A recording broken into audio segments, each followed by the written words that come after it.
So now we have to discuss the intracranial force. The intracranial force means inside the cranial cavity how it runs. See these fibers are, see first these fibers joins together to form the trunk. Now this trunk which runs anterolaterally.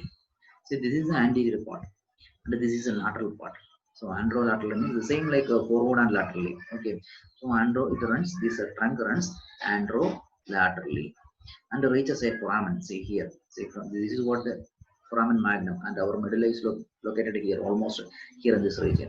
So from this medulla it runs, or this trunk runs anterolaterally to reach this foramen. This foramen is known as jugular foramen. So through the jugular foramen it comes out from the cranial cavity. So intracranial force is clear. First point, filaments or rootlets joins together to form the trunk.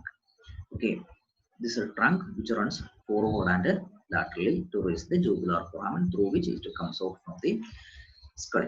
Now outside the skull, how it runs, that is what the next part, extracranial force.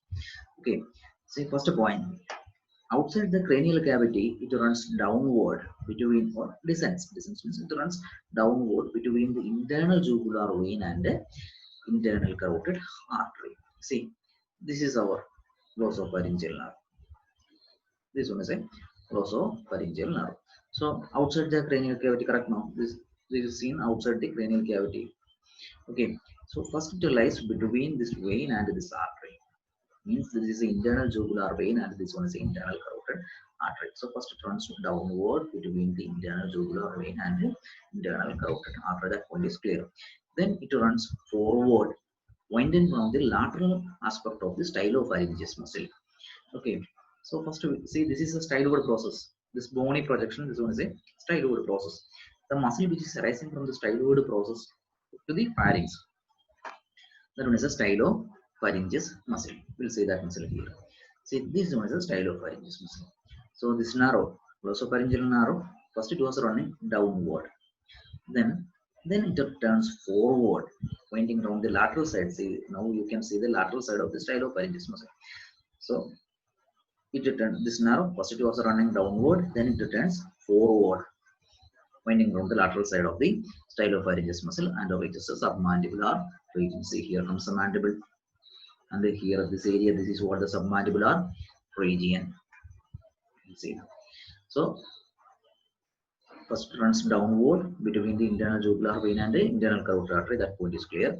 Then it turns forward and related to the stylopharyngeus muscle and enters into the submandibular region. There, the submandibular region, it divides into two branches, tonsillar branch and lingual branch. Okay, see here. Here it divides into tonsillar branch, which supplies to the palatine tonsil, and the lingual branch supplies to the trunk. So that point is also clear. Then see at the base of the skull, when it passes through, means when it passes through the jugular foramen, there it shows two ganglia, one superior and one inferior. See here in this image. See superior ganglia and inferior ganglia. So now the course is clear. Now what are the major branches of this glossopharyngeal nerve? Terminal branches I told you. See, this one is a lingual branch, supplies to the tongue, and this is a tonsillar branch, supplies to the palatine tonsil. When it winds around the stylopharyngeus muscle, see it gives a branch to the stylopharyngeus muscle. So one muscular branch to stylopharyngeus. So for lingual, tonsillar, third one is a muscular branch to stylopharyngeus muscle.